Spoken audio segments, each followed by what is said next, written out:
Alright, so as I mentioned in my update video, I want to start a series of discussions on songwriting, which is coming from my perspective as an amateur. My goal here is to try and cover the basics for anyone wanting to get started writing music but don't know where to begin.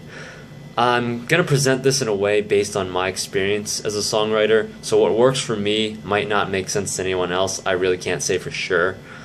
But I hope by doing this, more people will follow suit and talk about their own experience and how they came to produce their own music, which I think would just be a great thing to have. So my background is in guitar, which I've been playing for about 10 years, and as a result of this, my discussions are going to be more detailed towards that side. I do have a bit of musical education, some college courses in theory as well as production. But I'm really going to rely on examples to make my point, which is going to include work I've done for my solo project. Ultimately, this is going to gear towards people who started in the same boat as I did, guitarists who wrote some riffs and lyrics and want to find a starting place for independent songwriting. Say you can't find any band members to write music with, so you got to do it yourself. Today I'm going to start with initial composition, and I'll introduce drum patterns for people like me who didn't know anything about drumming. So say you have basic ideas and you want to start putting them together in a song. I find that your starting point can really help develop the rest of your music in a lot of ways. By establishing patterns, you can open up room to draw material from within your own song, like say basing your drums on a picking pattern or your vocal meter on the drums. I'll go into detail when I get to these topics separately. Right now I'll start with building the patterns themselves. So what I've found is that the drums really play the biggest role in controlling the direction of your music, and slight variations in drum patterns can have a huge effect on the atmosphere of your music, even when you're playing over the same riff. I can't say for sure why this happens, but my guess is that it's because the drums really set the pace of your music, and the accents in a particular pattern can help draw attention to different parts of your riff. So if you're using a pattern with a different kind of accent, it's going to make your riff sound brighter in different areas. In a standard drum pattern, the snare is mainly responsible for creating this accent. The kick drum plays a supporting role that's a bit more subtle, and the cymbals and toms can provide additional flair, although my ability to use those effectively is kind of limited since I'm not really a drummer myself. I've only used them in songwriting. But if you take a riff and play it over different patterns, you'll find that some patterns suit your music better than others, and it all depends on the mood you're trying to create. So one of the simplest patterns to start off with is one where the accent falls on beats 2 and 4. I'm not really knowledgeable enough to know the names of different patterns, so I use my own naming system, which I try to keep as intuitive as possible. So I'm going to call this a 2-4 pattern, since the accent's really what we're focusing on here. This kind of pattern traces back to African beats, and it exists basically everywhere from pop, Latin. For metal, it comes from hard rock and blues, essentially. A standard pattern will alternate between the kick drum on 1 and 3 and the snare on 2 and 4. This is, of course, assuming that we're in 4/4 time. Usually there's some continuous cymbal pattern on top, which is played either by a hi-hat or a ride cymbal. An example of this is the second half of Angel of Death after the breakdown, the pumping fluid part, around 2 minutes. It's based on a 2/4 pattern. Another pattern that's also common is one where you have just a single accent on 3. It has a much slower pace because of that, and it's something that you usually find in breakdowns.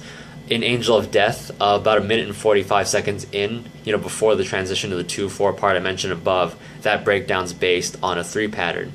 One of the interesting things to note is that from a technical standpoint, the transition from a 3 pattern to a 2/4 pattern is really the equivalent of kicking into double time, in that your pace essentially doubles when you're hitting 1 snare per measure versus 2 snare hits per measure.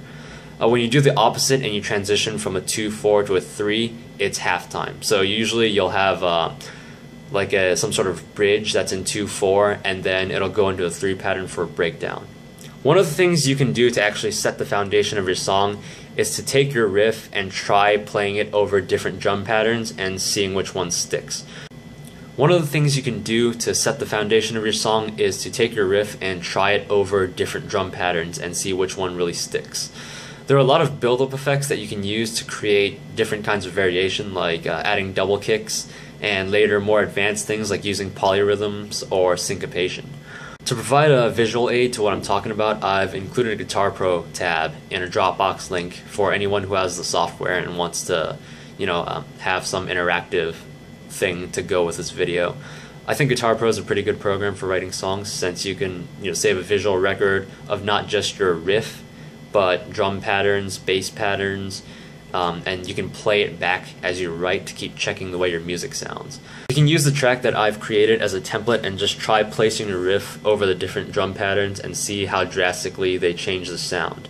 As a quick course, 36 is the bass drum, 38 is the snare, 46 are open hi-hats, and my method of tabbing is one where the bottom line is for the bass drum, the top line is for cymbals, and the snares and toms lie in the middle. Before I wrap up, you can't really end a discussion on metal drums without talking about blast beats, which are pretty much your bread and butter for producing the wall of sound in extreme metal. Blast beats are sort of a family of drum patterns that are built on 8th note and 16th note kick and snare patterns. I like to define two basic types of blast beats, which are again named based on the accents. They're the ones where you alternate between the snare on the beat and the kick drum off the beat, and then the opposite case where it goes kick to the snare. Because the snare is what drives the accent, I'll refer to the first type of pattern as on-center and the second type as off-center blast beats respectively. There are specific names like bomb blasts and so on, but I prefer something that's just a bit more intuitive and tells you directly what it's talking about. When you have your accents on center, it sounds like a tightly controlled pattern. When you play them off-center, your sound's a lot more chaotic. For this, I'm going to go back to Angel of Death again, which I find is just an absolute drum workshop by Dave Lombardo, who is obviously a legend in metal drumming. After the intro to the song, Lombardo comes straight in with an on-center blast beat underneath Tom Arai's famous scream to open the song.